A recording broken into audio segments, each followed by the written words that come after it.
하나님 말씀 사무엘상 17장 41절에서 49절입니다. 사무엘상 17장 41절에서 49절 한 절씩 교독해 보겠습니다. 블레셋 사람이 방패든 사람을 앞세우고 다윗에게로 점점 가까이 나아가니라. 그 블레셋 사람이 둘러보다가 다윗을 보고 업신 여기니 이는 그가 젊고 붉고 용모가 아름다움이라. 블레셋 사람이 다윗에게 이르되 네가 나를 개로 여기고 막대기를 가지고 내게 나왔느냐 하고 그의 신들의 이름으로 다윗을 저주하고 그 블레셋 사람이 또 다윗에게 이르되 내게로 오라. 내가 네 살을 공중의 새들과 들짐승들에게 주리라 하는지라. 다윗이 블레셋 사람에게 이르되 너는 칼과 창과 단창으로 내게 나오거니와 나는 만군의 여호와의 이름 곧 네가 모욕하는 이스라엘 군대의 하나님의 이름으로 네게 나아가노라. 오늘 여호와께서 너를 내 손에 넘기시리니 내가 너를 쳐서 네 목을 베고 블레셋 군대의 시체를 오늘 공중의 새와 땅의 들짐승에게 주어 온 땅으로 이스라엘의 하나님이 계신 줄 알게 하겠고 또 여호와의 구원하심이 칼과 창에 있지 아니함을 이 무리에게 알게 하리라. 전쟁은 여호와께 속한 것인즉 그가 너희를 우리 손에 넘기시리라. 블레셋 사람이 일어나 다윗에게로 마주 가까이 올 때에 다윗이 블레셋 사람을 향하여 빨리 달리며 손을 물주머니에 넣어 돌을 가지고 물매로 던져 블레셋 사람의 이마를 치매 돌이 그의 이마에 박히니 땅에 엎드러지니라. 아멘. 사무엘상 17장 말씀 또 한 번의 전쟁 이야기죠. 이스라엘에게 연전연패를 당했던 블레셋이 이스라엘에게 싸움을 걸어오는 장면. 당하기만 했던 블레셋이 왜 갑자기 전쟁을 펼쳤을까요? 첫 번째, 블레셋이 강해진 게 아니라 이스라엘이 약해졌기 때문입니다. 특별히 우리는 그 모습을 사울 왕을 통해서 보았죠. 사울 왕이 하나님 앞에서 악하게 되면서 사울 왕이 약해지고 이스라엘 전체도 약해지는 모습, 적에게 큰 틈을 보이게 된 것입니다. 태능 선수촌에 유명한 말이 있다고 합니다. 내가 오늘 하루 운동을 쉬게 되면 내 몸이 알고 내가 이틀을 쉬게 되면 적이 나를 알게 된다. 블레셋이 이스라엘의 모습, 약해진 모습 알게 된 것이죠. 그래서 그 틈을 타고 전쟁을 벌린 것입니다. 두 번째는 골리앗이라는 존재입니다. 괴물 같은 골리앗이 등장하면서 블레셋이 사기가 충천되게 되었죠. 이 블레셋은 말 그대로 철갑을 두른 듯 완벽한 보호 장비와 함께 거대한 위용을 자랑하면서 보는 사람으로 하여금 지레 겁을 먹게 만드는 그러한 모습의 괴물이었습니다. 그러니 이 골리앗이 서 있기만 해도 그것을 쳐다보는 이스라엘 백성들 오금이 저려오는 일이었을 것입니다. 그래서 말씀을 보면 두려워서 다 두더지처럼 굴 속에 숨어 있는 안타까운 모습, 전의를 완전히 상실한 모습 우리가 보았습니다. 근데 여기서 안타까운 것이 있습니다. 다들 그렇게 두더지처럼 굴 속에 숨어 있는데 이스라엘 백성 쪽에서도 사람이 없었던 것은 아닙니다. 이스라엘 백성에서 골리앗만큼은 아니지만 구척장신의 골리앗만큼은 아니지만 골리앗에 비견할 수 있는 사람이 있었는데 그 사람이 바로 사울 왕이었습니다.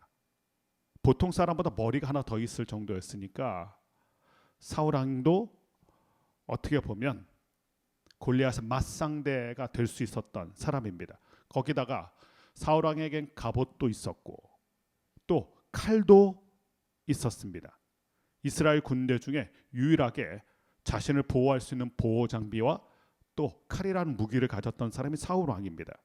그러니 누군가가 이 골리앗을 상대한다면 그 사람은 바로 사울 왕이었어야 합니다.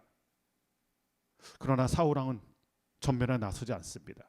뒤로 물러가 있고 자리만 지키고 있습니다. 이 모습을 보면서 우리는 생각해 보게 됩니다. 리더에게 정말 필요한 것은 무엇일까? 사울 왕은 지금 자리에 앉아 있습니다. 그러나 사울 왕에게 없는 게 있죠. 자격이 없어요.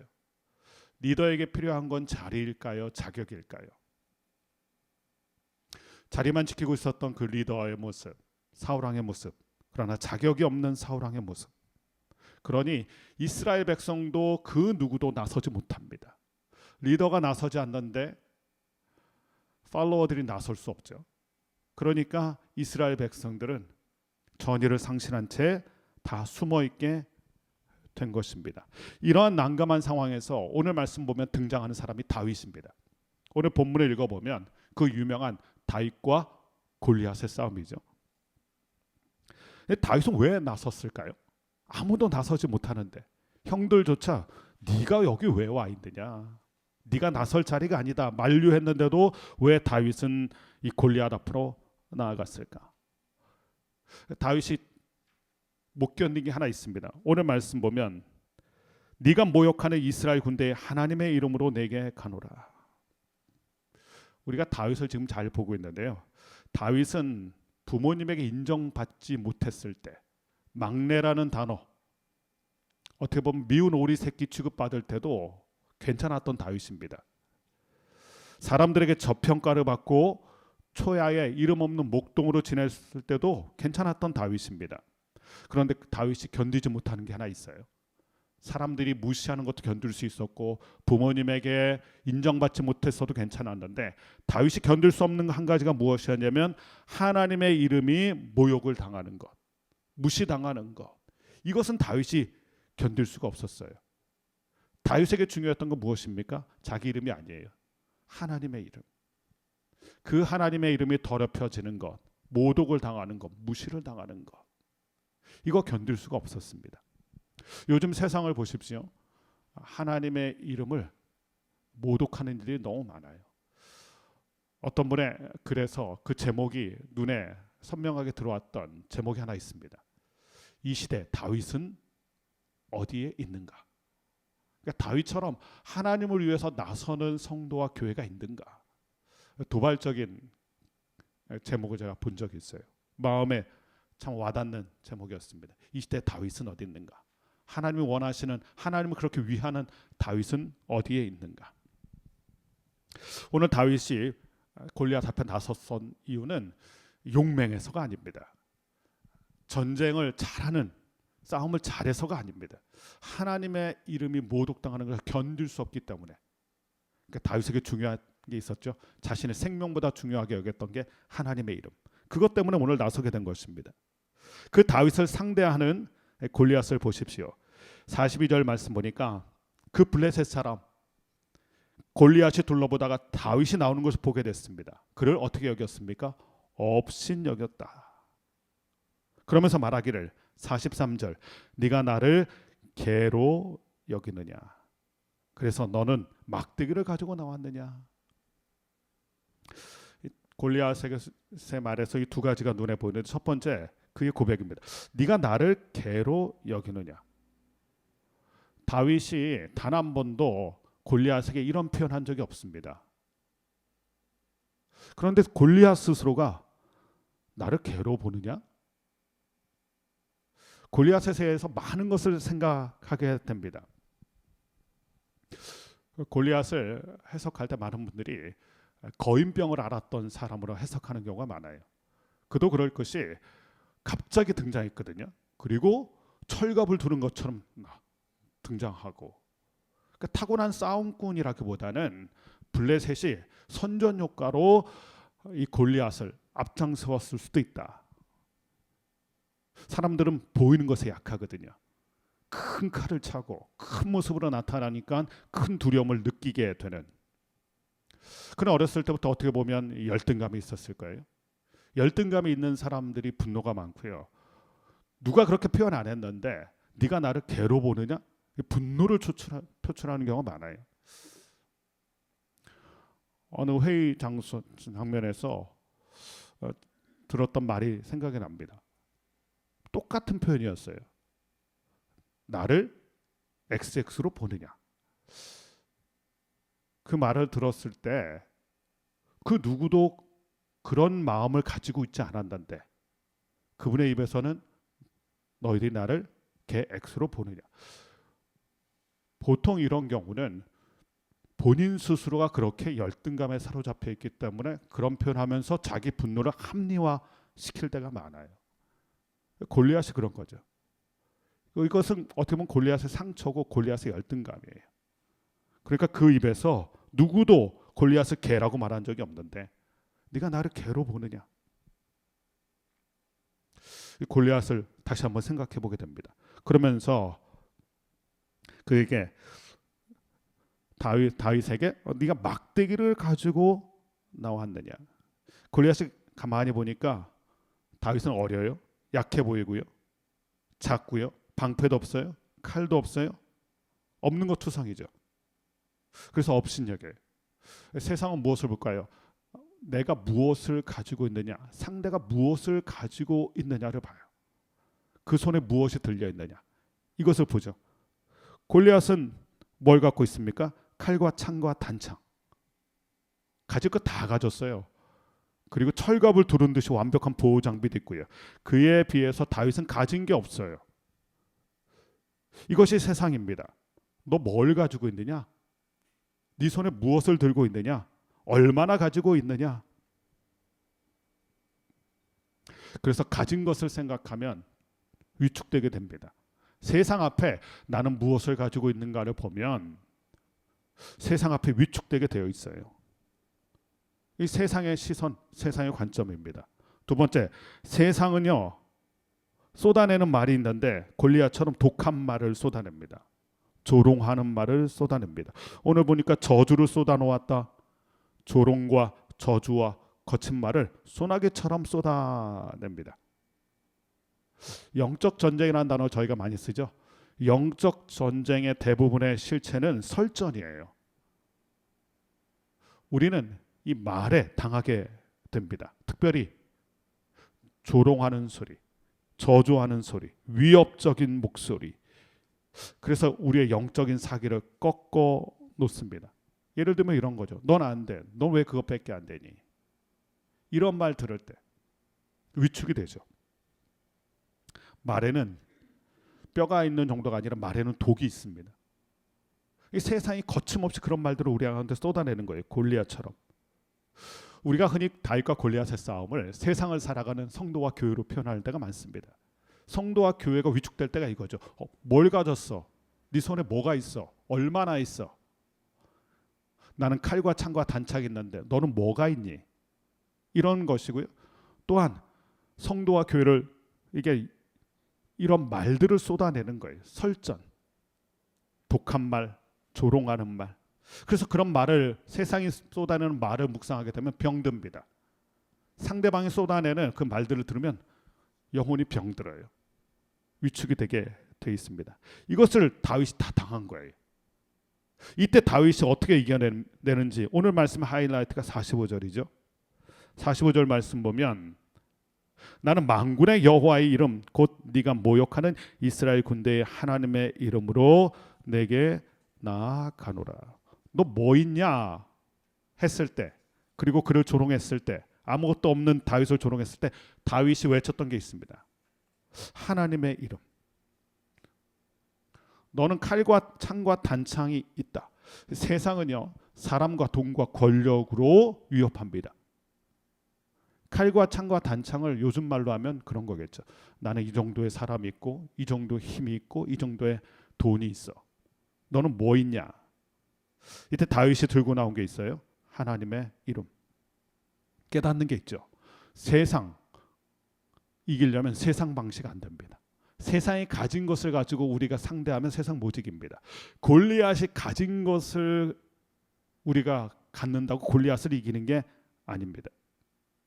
다윗은 골리앗을 무엇을 가지고 승부해야 될지를 알았던 사람입니다. 여호와의 이름, 하나님의 이름. 되돌아가서 사무엘상 처음 시작을 보면 블레셋 사람들이 가장 두려워했던 게 있어요. 그게 하나님이었죠. 이스라엘 군대를 두려워하지 않았습니다. 하나님의 이름을 듣고 벌벌 떨었던 게 블레셋 군대예요. 그런데 어느 순간부터 이스라엘 백성이 하나님의 이름으로 상대하지 않습니다. 이게 위기였죠. 하나님의 이름을 잃어버린 거예요. 더 이상 이스라엘 백성에게서 하나님이 느껴지지 않을 때 이스라엘이 약해진 걸 알게 되고 공격하게 되고, 그러고 보니까 사무엘상 17장 말씀 보면 그 수많은 이스라엘 백성들 중에 사울 왕을 포함해서 그 누구도 하나님의 이름을 부르는 자가 없어요. 그 누구도 하나님의 이름으로 나서는 자가 없습니다. 저기는 칼이 있는데 우린 칼이 없네라고 말하는 사람이 많고, 저기는 상대가 많은데 우린 군대가 적다고 말하는 사람 많았지만 그 누구도 하나님의 이름으로 외치고 나아가는 사람은 한 사람도 없어요. 이게 정말로 이스라엘 백성의, 이스라엘 군대의 문제입니다.